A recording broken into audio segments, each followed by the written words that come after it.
Good morning, and welcome to the Journey to Winning Anyway Life. I am your host, and here for all things winning. Good morning, Takashi Haynes. Good to see you. Hope all is well. I see Tawanda. I see Brittany. Good morning.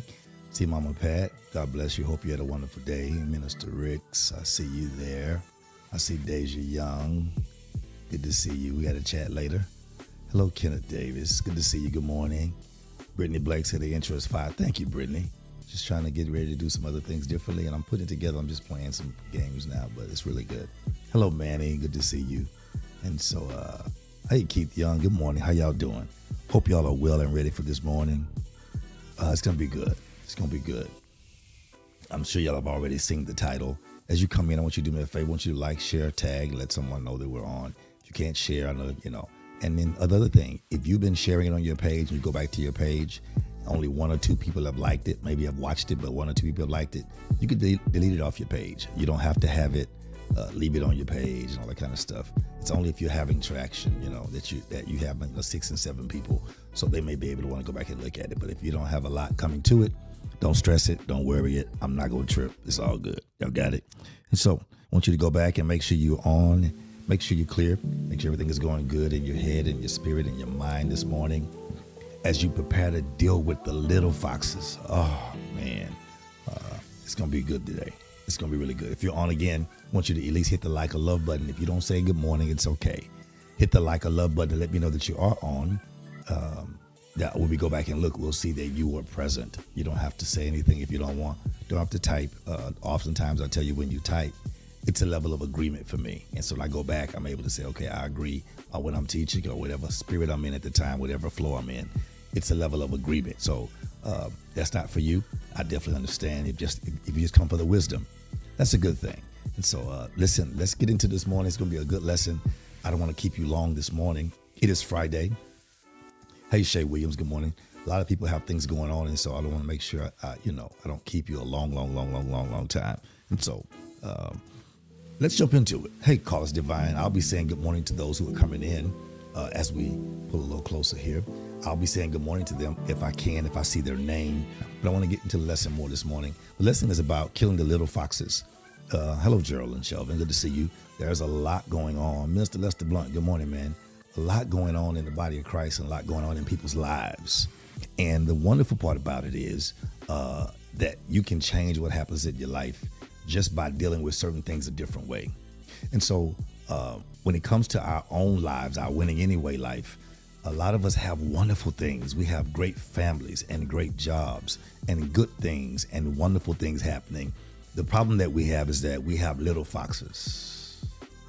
Little fox. Bible talks about it's the little foxes that spoil the vine. It's the little foxes that eat away at the connection that you have. Most grapes are on a vine, and it's little bitty vines that carry. Hello, Valerie. Good to see you. That carry the nutrients and the life and the energy and the vitamins of the roots. And oftentimes we have real good fruit for the time, but then we have little foxes that eat away at the vine.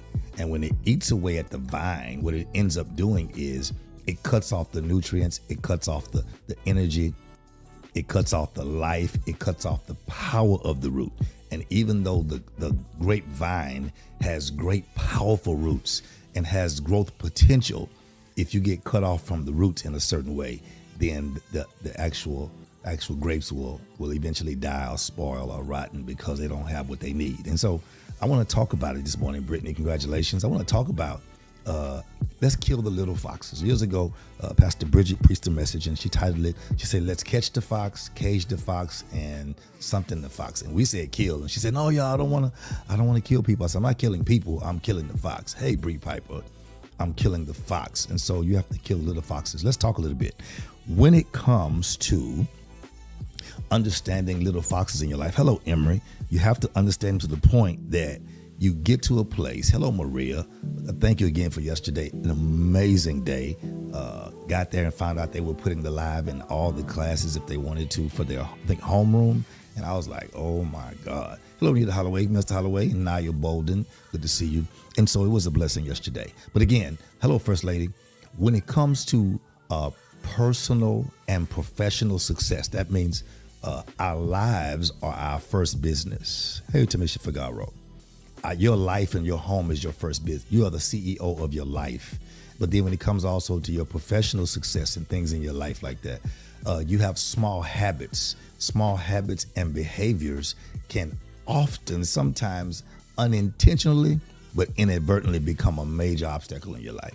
They can become real issues in your life where you do this real good. I know people I know that are good at what they do, excellent at what they do, but their character is just trash. And so people don't fool with them because even though they're good at what they do, hello, Crystal Burton, excellent at what they do, but because of how they are, who they are, people don't even desire the gift because their attitude is so unnecessary. Is that a good way to say it? So I want to talk about some little foxes that keep you from winning.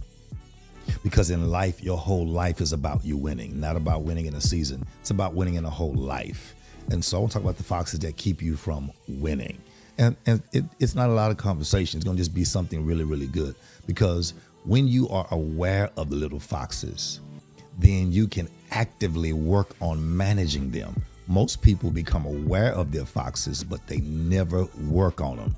Little foxes are things you have to deal with and manage them well. Hello, Andrea Thomas. And if you don't manage them well, they will ruin the whole vine. And if they ruin the vine, they ruin your fruit. And once they ruin your fruit, then they ruin everything else. So I want to help you get to a place where you can function in a different way, where you're actively working to manage the little foxes that could be a problem. Hello, Tarika Hood. God bless you. And then once you learn to manage them, then you can enhance your chance of being a winning anyway individual in your life, in spite of where the foxes are. You have to deal with them in a way that still leads you to a more productive life in spite of the foxes. So let's talk about the first one. And some of y'all can get happy right here. I'm not going deep. The first little foxes that we deal with, most of us sometime have dealt with, kind of are dealing with, are learning how to deal with. And that is, hello, Sarah Price, that is the fox of procrastination. You got it? This is the sneakiest little fox because it goes in the depths of who you are and tells you it's okay not to do something. And normally we give ourselves the opportunity to float around. It is called procrastination. We talk about it, we think about it, we plan about it, we write about it, we shout about it, we cry about it, we pray about it, we fast about it, we talk to other people, we get their input about it, but then we ourselves, we do absolutely nothing about it. It's procrastination. And my class learned this very well. We had a wonderful class. It's the habit of putting off tasks that need to be done. Y'all type this word now. Type this word now. There are 13 of you that have liked and loved it. There are 24 of you on here. Even if you don't say anything, please hit the like and love buttons. We can know that you were on here, one of the 24. Well, now 23 because somebody got off. And so, good. Type the word now. I see you, Brittany. Now. I see you, Sarah. Now. I see Mama Pat. I see Christopher. Listen, it's procrastination. There's nothing like being in a level of procrastination too long, because then when you need to have something already done that you were doing or should have done, and then the time lapse runs out. I see y'all. I see you, Kenna Davis. I see you, Nate Holloway.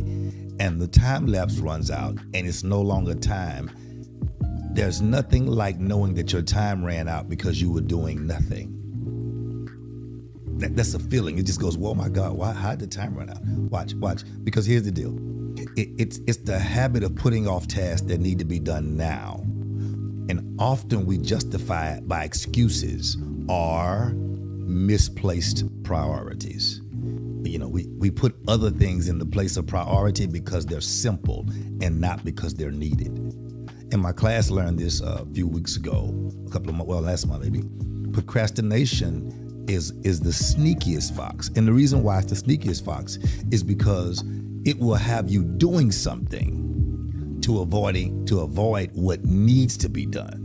Well, I'll get that done, but I need to get this done right now. This is majorly important, and you know it's not important. Procrastination is when you are doing something to avoid what really needs to be done. Y'all got it?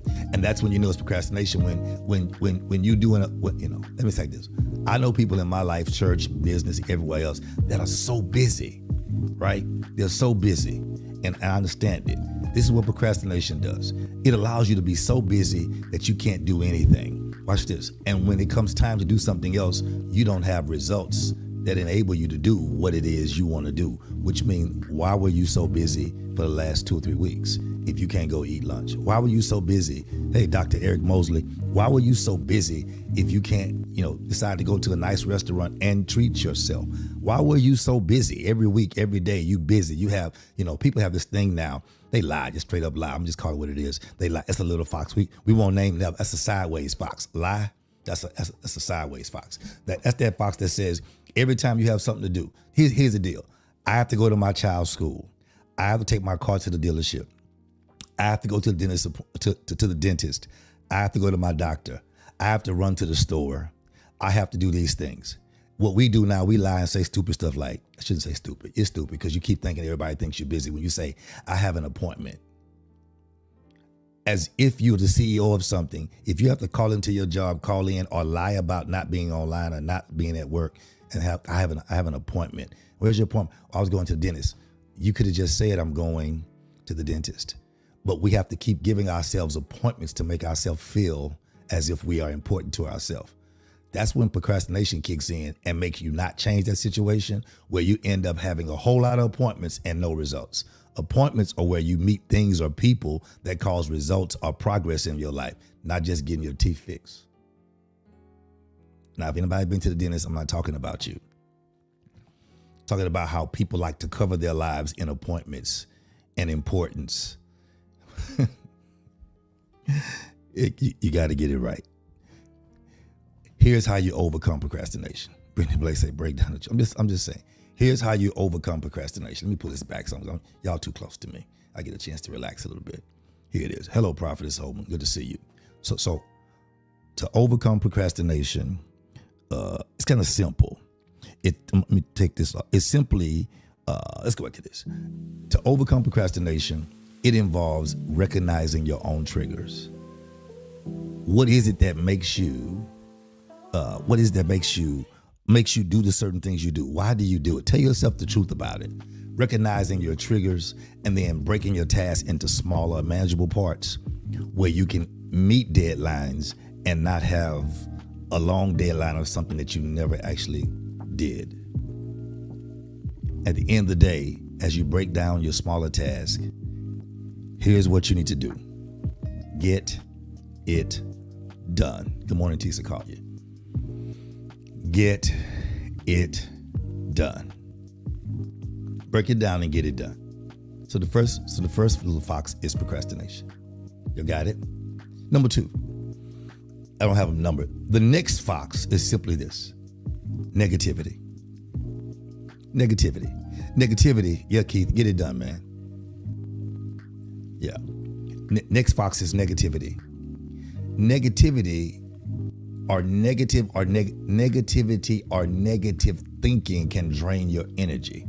And when it drains your energy, Brittany, it clouds your judgment.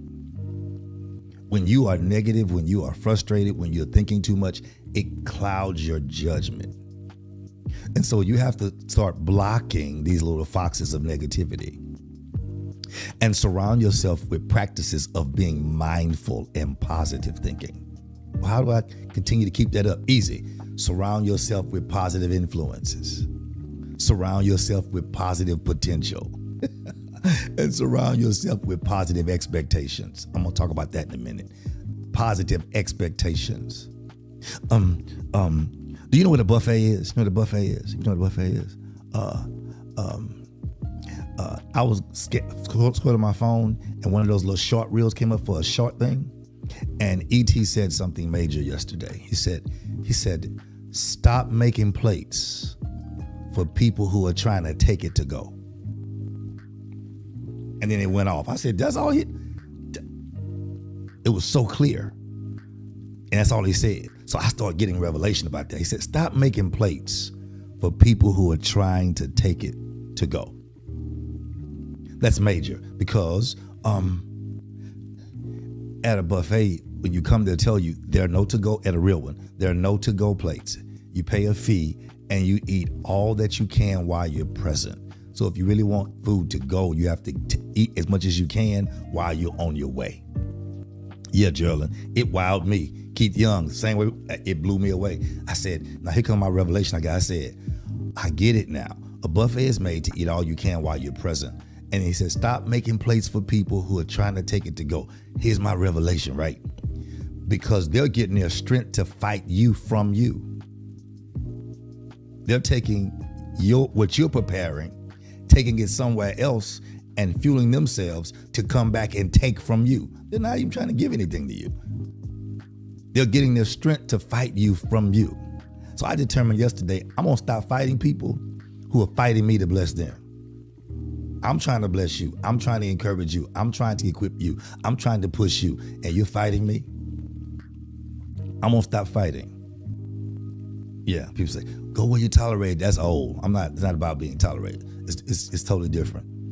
Totally different. I'm talking about taking out the foxes who are ruining the vines of my grapes. Don't throw the phone, Geraldine. Don't throw it, because if you don't have insurance, we're not paying for it. Winning Anyway is not covered for phone insurance. Here's your next fox. We got to go. Can't keep y'all long. Here's the next fox, Minister Ricks. The fear of failure.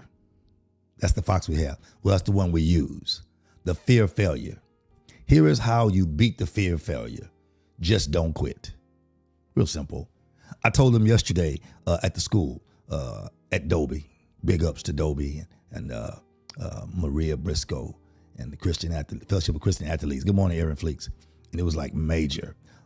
Just simply this. I said, if you keep throwing that, I turned around and saw a basketball.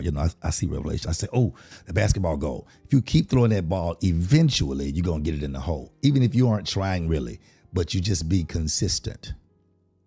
Here's what the fear of failure looks like. The point is, if you just don't quit, you can never be labeled as a failure if you don't quit. The only reason why you're labeled as a failure is because you quit. So what do? I need to embrace failures as opportunities to learn and grow. Stop identifying them as failures. If you can't program your mind to see a failure as something, then identify it as an opportunity to learn and to grow. So you have to make challenges opportunities to improve yourself. It's a challenge, but it's an opportunity to improve myself. I will be better at this the next time I do it. Thank y'all for putting the hearts and the love. Thank y'all so much. I see it's 32 of you on here. I think the rest are on YouTube. So the rest, other ones on here, y'all did what I asked. I really, really, really appreciate y'all. Listen, and then here is one of the most misunderstood foxes. Remember the fear of failure a while ago? Is the fear of success. That's the biggest lie ever told. There's nobody that fears success. Nobody. And we did it already. We did it in class, at church. Nobody fears having a new Mercedes. Nobody fears having a new vacation. Nobody fears having a new house. Nobody fears getting promoted. Nobody fears getting a new company and becoming a CEO of the company. Nobody fears doing well. Nobody fears taking a day off and taking a good, abundantly supplied credit card and going shopping to bless yourself. Nobody fears success. That's a lie we tell to manipulate the minds of people to make them subject to other people who think they already have success. Good morning, Kevin Matthews. Miss your face, man. I know you're grinding. There's no fear of success. Here's what it is. It's not a fear. Let me redefine it for you, Geraldine. You're going to love this. It's not a fear of success. It's not a fear. It's really your faith and your expectation pointed in the wrong direction with the wrong focus. I'll say it again.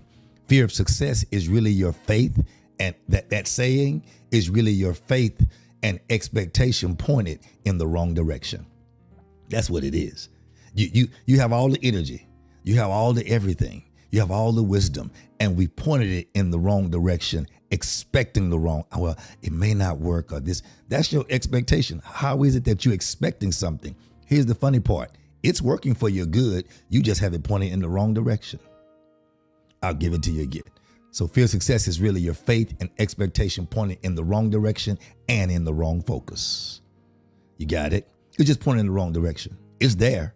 You're using it. You're using the energy to drain yourself. It's there, but you guys have it pointing in the wrong direction. I'll keep going. The next fox, come on, y'all. The next fox is the lack of discipline. Because success often requires consistent effort. Success in anything often requires consistent effort. And that effort is called discipline. And without consistent effort and without discipline, distractions are inevitable. Hey, Pamela Anderson, good to see you. Without consistent effort, without discipline, distractions are inevitable. They're going to happen because you don't have anything to focus on. So you have to begin to build discipline. So that means I need to establish daily routines, hourly routines, or anything that helps me to set clear goals and practice self-control, making sure that I control every area of my life, including my finances, including my faith, including my diet, including my time management. If I don't have discipline, then distractions are inevitable. They're going to happen. Let's go, Maria. I'm going to keep going. My next fox, I like this one, y'all. This is one I put a little effort into because I like it. I put extra effort. It's called poor communication. That's a little fox. Poor communication. And the reason why I use poor communication, because we need to have effective communication. It's crucial and it's important in every aspect of your life. Work, job, God, prayer. It's important to have effective communication because poor communication has cousins. Poor communication has cousins. What are they? I'm going to give them to you in just a minute. Poor communication has cousins. Poor communication will always produce confusion. Got it? Poor communication will always produce, I see you, Tweaker Hood. It will always produce confusion. Poor communication can produce or will produce arguments. Poor communication automatically will produce misunderstandings.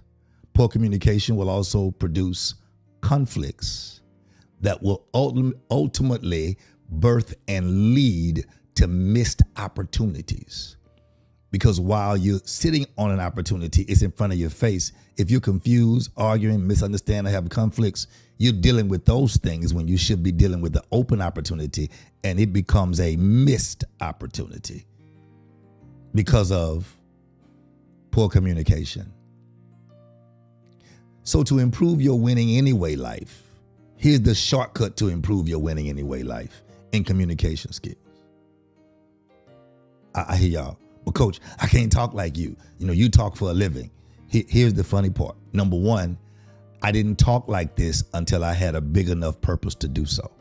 I studied all my life in school, middle school, elementary school, high school, summer, Easter speech, all those times. I studied all those times. I didn't perfect what it is and how I communicate until I had a big enough purpose to do so. My question is your purpose big enough for you to perfect that which you already do? You already have communication. It's just poor. Can you now decide to make it effective so you can help others understand you? Nobody understands me. Maybe you don't know how to communicate. They can't understand something. I can't understand you if you speak in Greek and I don't know Greek. But if you speak English, at least I can understand where you are, even if I don't agree. At least I understand. Number two in that communication, the shortcut, know this, I'm still perfecting my communication skills. Because if I talk fast and get happy, I'll stutter right now. I'll go overboard, I'll stutter, it'll be a hot mess, it'll be crazy. So this is how I do it. My tempo, my hands, I'm still. So now really, it's not my mouth that's talking. You hear my mouth, but my mind is processing with my hands. I'm still perfecting my communication skills. See how I'm guiding myself? So I don't say, I'm still perfecting my skills. What? I'm still picking my, no. I'm still picking, I say if I try to say it fast by myself, I can't say it. So I have to say, I'm still perfecting my communication skills because I know I need it. So therefore, I consistently perfect what I use to make a living. Most of you do something one time real good, sing one good song, do one good thing, and now you want the world to recognize you for something that you did in your past. No, I'm still perfecting my communication skills. Right now, I'm still perfecting it. You got it? I'm on my way, y'all. I'm on my way. So here we go. So number three. Communication. Y'all gonna love this one. Communication is not always talking. Here's what relationship people miss. I consider myself a relationship guru, not marriage, not husband and wife, not men and women, just people. Because I love people. I love them enough to study them when they're not studying themselves. Even if they aren't willing to admit their deficiency, I can see it. If they don't want to admit it, I'm fine. I just avoid it. And I build on the boundaries they set. You set them for temporary, I make them permanent. And nothing changes the boundary until you do. And I trust that you're honest about the change and not just eating at my buffet and taking food with you in your purse or in your bag. If you missed the whole live, go back and you'll hear this. So here it is. Number 3, communication is not always talking. Sometimes effective communication is receiving. And receiving is not always listening, because some people can hear you, but they're not receiving. They're listening, waiting to respond to you to make you think they know what you're talking about above and beyond what you're saying, because that person does not know how to receive. And so what they're doing is trying to make you believe, I already know what you're saying. I'm not dumb. I'm not slow. No. That's not it. I'm wondering if you understand where I'm coming from and how I got there. Because if you understand where I'm coming from and how I got there, then you'll understand me. Communication is not always talking. It's receiving. Let's put a little meat on that. Communication is focusing on active listening with a clear and concise expression of what you heard. You ever talk to somebody and you're talking, you're saying good stuff, and they go, and you go, you hear me, and they go, I'm listening. It's good to listen, but you must also have an expression, because if that person is talking, then they get mad when you don't express. Little foxes. No, you got to express, oh, okay. Your face is your expression. The Bible says your countenance shows what's going on inside of you. So if you blank out your countenance, stop expecting somebody to believe that you're effectively communicating by listening. Because your expression, while people think communication is talking, communication is also receiving. And we haven't learned that yet, but we deep. We deep, and we have meetings, and we have, we have sessions, and we have appointments, but we haven't learned that it's, so you've really been doing half the work. So basically, for some of you that think you're a major, you're ineffective because you are 50% communicator, and the rest of it, can't say that word, it's just trash because you're not responding. So the other half of it is you must respond and process another's perspective besides your own. I'm going in, Maria. I'm helping somebody if I can. Because listen, you got to be able to say, okay, listen, when you're talking, I want to be able to respond and process your perspective, even though it's not mine. And if I can't process your perspective, even though it's not mine, I'm not an effective communicator because I'm not receiving. I'm just listening to you, and I heard 2 words that sound like something I know what it is, so I can't wait to say something that sounds like is what you're saying, but in a bigger or broader manner to make you think I'm superior. Trash. No, thank you. I need to actually understand your perspective, another perspective besides my own, but also your perspective and your perception needs to make sense. I can't make sense out of trash. I can't make breakfast out of the trash can. I can't make dinner out of the trash. It needs to make sense for the breakfast. It needs to be grits. It needs to be eggs. It needs to be sausage. It needs to be oatmeal. Lunch needs to be a vegetable, a starch, a meal. It needs to make sense. It cannot be leftover, warmed over, and undealt with things and unhashed, unhealed emotions. And you want me to deal with them in a positive manner when you've not dealt with them and they're still out of the trash. It must be appropriate for the moment, not for your past feelings. Got it? Move to the next fox. Oh, I'm going. Next fox. Y'all, look, y'all just share this post. This is a good one. Here's the next fox. Next fox, quickly, is a lack of focus. Simply a lack of focus. Because in a world filled with distractions, focus has increased its value. Focus is major because most people don't have it. Y'all ready? You don't have it. Y'all got it? Hello, Chelsea. Good to see you. Next fox. Here's one. Y'all ready? Being resistant to change. Resistant to change. These are little foxes that ruins everything about your life, really. It ruins your winning anyway life, but your real life, Carlos. Watch this. When you're resistant to change, success is often a situation that requires being adaptable. It requires being adaptable. And sometimes you have to be careful because being adaptable has expiration dates. We don't have time for you to be adaptable 2 weeks later when we've already finished the project.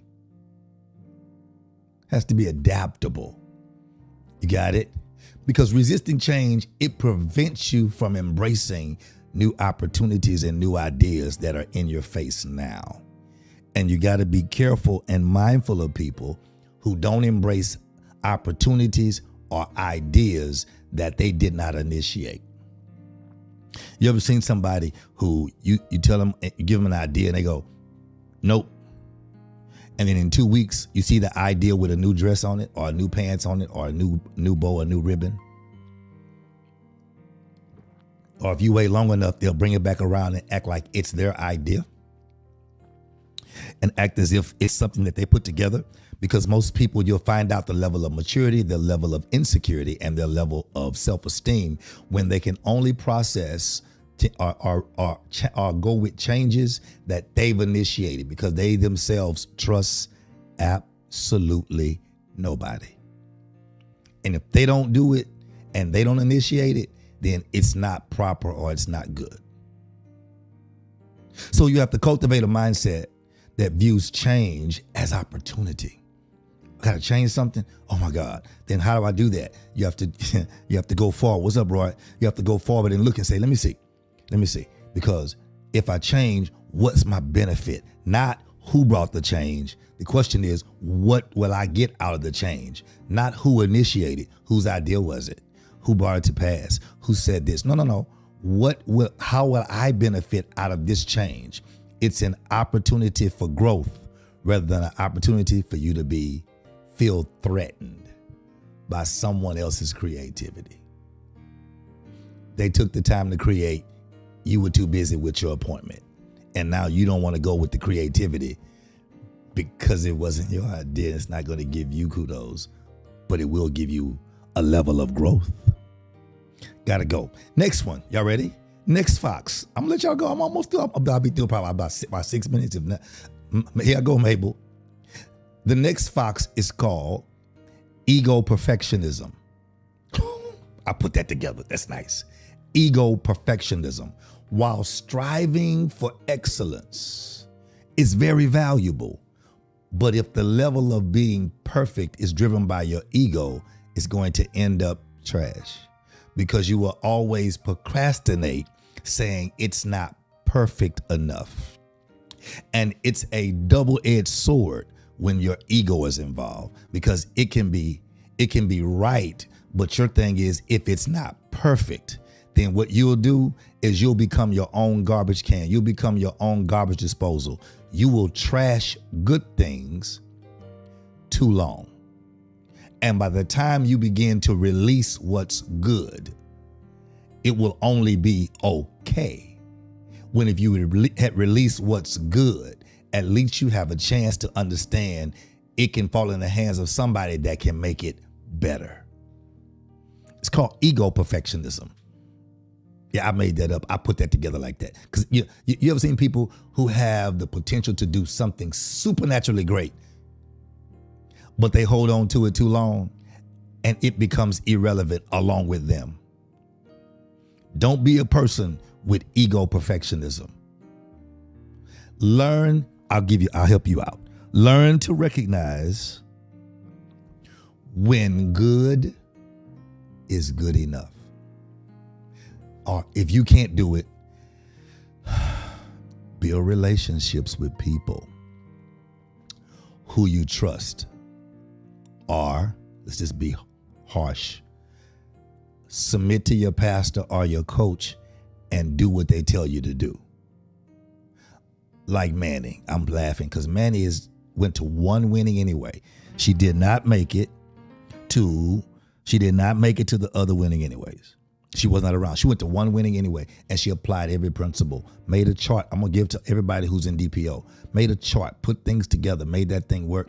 And now she's debt free based on paying off all her bills. Didn't get no lump sums, didn't have insurance money, did all her stuff. And then she had one major bill. She did what we said do, did what I said do. She stayed in the chamber of seating.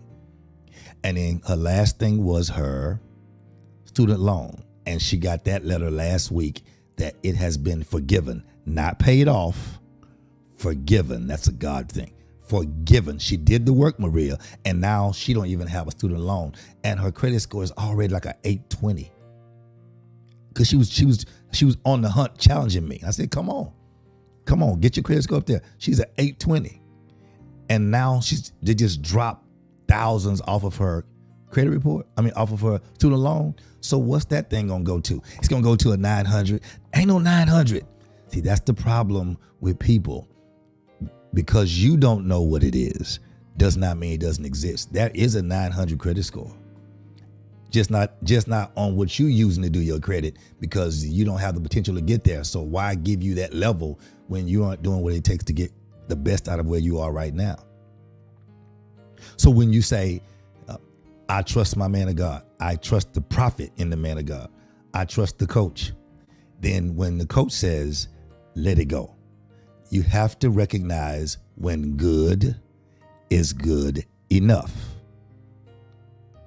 When good is good enough. Some of you have something in your spirit right now that you've been working on in your life and your mind, your career and everything. Give yourself a faith talk right now. Type the word, it's enough. I know you don't want to release it because you have your idea, but your idea is not our idea. Type the word, good enough. Type it, good enough. Or it's enough. There it is. I'm sorry, Andre told me. It's enough. Takashi Haynes, I see you. It's enough. Stop over processing. That doesn't make you smart. It makes you irrelevant. Maria, it's enough. Sarah Price, good enough. Tawanda Lottie, it's enough. There you go. I see it. Watch this. Watch how Brittany did hers. Watch this. It's enough, Brittany. I don't have to go back and redo it. I see you first. I see you, Donna. It's enough. I see you, Eula. That's not what we call you. What do you want to be called, Eula? It's another name you used to call yourself. Yeah, I think maybe your middle name. I see you, Kevin. It's enough. I see you. It's enough. If you don't process that it's enough, then you'll forever be processing it. And while you're processing it, someone would have already done what you said you were going to do and got the harvest of it before you even seed. I see you, Geraldine. It's enough. I see you, Taisha. It's enough. While you're planning, they're putting it out there and getting harvest off a seed that you're looking at. Because it's going okay. It's the investment in yourself or the lack of investment in yourself. Y'all ready? I see you. Listen, here's the next fox. And this is where, overthinking makes you irrelevant. When you overthink it too much, it makes you irrelevant, especially when you're processing something that needs to be processed outside of your hand. A seed may leave your hand, but it never leaves your life. But a seed can never produce in your hand either. So I don't care how much you have in your hand. If you don't get it out of your hand, guess what? It is always going to be in your hand. It's never going to have a harvest. Y'all are quiet. Oh, one more time. Type enough. Type the word enough in all caps. Enough. Just put yourself. Because here's my last Fox and I'll be through. So I'll be through in less than 35 minutes teaching and 5 minutes intro. So 45, I'll be done. Type the word enough. I want to agree with you again. I want to agree with your enough. I see you, Mama Pat. Enough. I see you, Maria. Enough. Come on. I see you. I see you, Brittany. Enough. I see you, Naya. Enough. I see y'all, Take a Lee. Enough. Come on, Tamisha Figaro. Lester Blunt Jr., man. Enough. Bishop Cedric Kennebrew. Man, I haven't seen you since the Evangelist Temple days when brought that bus down here years ago. We played drums. I played drums and went crazy that day. Man, God bless you. Bless you, Bishop. Manny Saeed. Come on, come on. I see you, Geraldine. I see you, Cause Divine. I see Emery Shelvin. Roy Sells. I see you, Keith Young. Enough. Come on. Encourage yourself. Enough. Come on. That's how you do it. Prophet Louis Holman, First Lady, stop texting while you're driving. Enough. I thank you for texting though, because it's funny how you text while you drive and people come on and say hello and talk and then get off and then not on here and don't reply at all, but then want the harvest. Please. Donna Blunt, enough. That's when you lie to yourself. I'll close with this last Fox. Before that, let me give y'all this. I'm gonna try and do it quick. Talking about lying.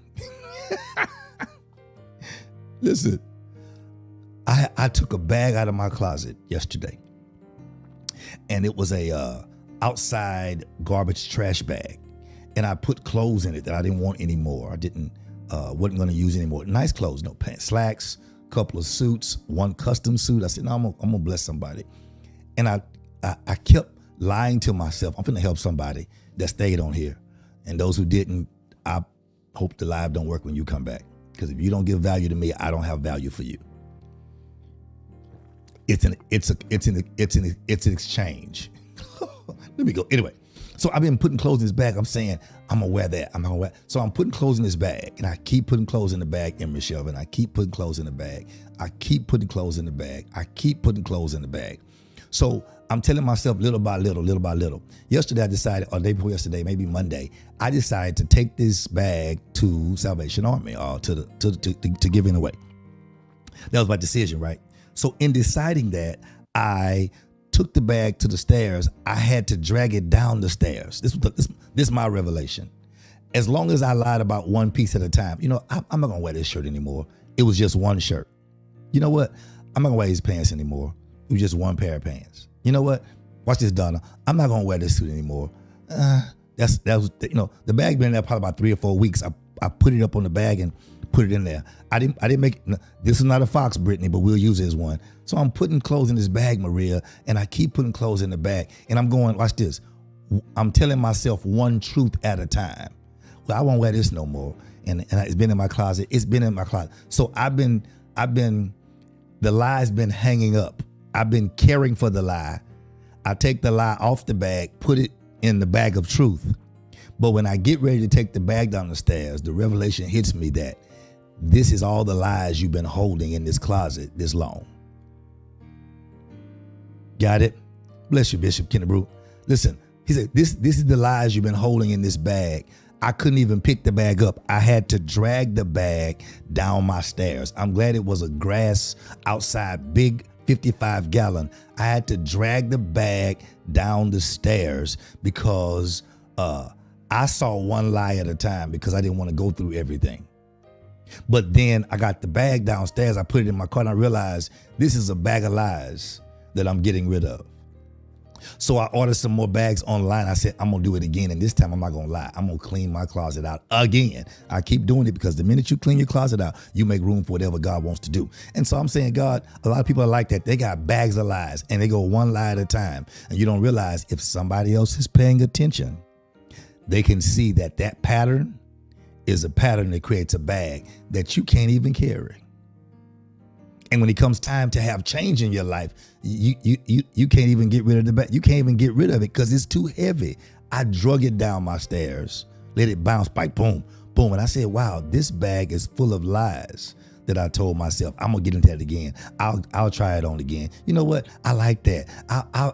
I'll lose weight to wear that, or I'll find somewhere to go. God says, you ain't been doing it, and you've been had it for a year. You've been had it for a year and a half. You've been had it for 2 years. No. You need to get rid of that. No. Rick Hood said, do it again, making room. But it's not as much as making room for the new as it is of getting rid of the lies of the old. See, our focus is wrong. We always focus on the positive, in our life, what we gonna get. I'm not worried about getting. I'm getting rid of the little foxes. Y'all don't hear me. It's the little foxes, the little shirt, the little slacks, the little sweatsuit, the little custom suit. I'm getting rid of the little things that have been keeping me from having a flow. I can't even find what I want to wear sometimes. I have so many things up there. But in the so many things, there was sometimes more things that are not there that I can't. Y'all, okay. Last fox, gotta go. I said 45 minutes, y'all messed me up. I'm going to do it quick and I'll leave y'all alone. It's the failure to set boundaries. That's the last fox. The failure to set boundaries. Because not setting personal and professional boundaries will lead to burnout and resentment. If you don't set boundaries, when something happens you don't like, you'll begin to resent what did happen, but you didn't set the boundary. There's a book by Dr. Henry Cloud. One's called Never Go Back. I'm going to read that again. Never Go Back. The other one is called Boundaries. And if you don't set boundaries, then you'll end up with burnout and resentment. You'll be mad at people who don't respect you, don't understand you, but you didn't set the boundaries. It's important to know your limits. It's important to know how to communicate, and you have to communicate your limits effectively, not just to you, to others. They're not for your understanding, they're to others. Also means you have to know when to say no. So here's what you communicate, and I'm gone. Learn when to say no when necessary. Learn to manage your time wisely and to ensure that your commitments don't overwhelm your capacity to perform effectively. Don't take on so much that you don't have time. People that tell me, yes, do everything. I'll do that. I'll do this. I'll do that. I'll do that. I ask you, what do you call to do? Well, I don't know. I want to help anywhere I can. That's trash. You're not assigned or called to help anywhere you can. You are assigned to help somewhere. And if you take on too many commitments, then you're not available to be effective in whatever you do because you're too busy over here and busy over here and busy over here. Little foxes of failure to set boundaries. Watch this, because those boundaries aren't always about somebody else. Sometimes those boundaries are for you. Don't set a meeting for every hour. You don't have time to eat, go to the bathroom, or be creative. Set a meeting for every 2 hours and a half.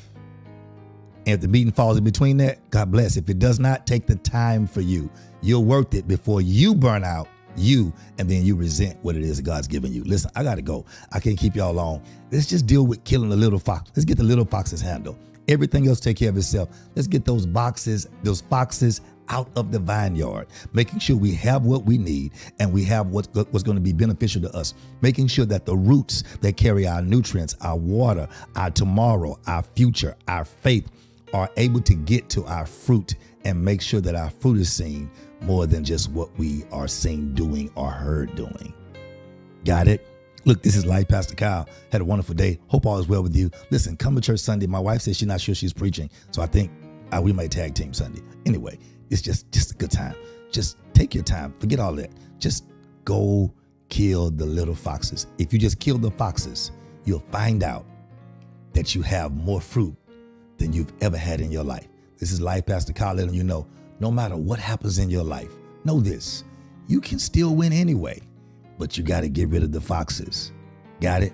God bless you. We'll see you soon. Peace.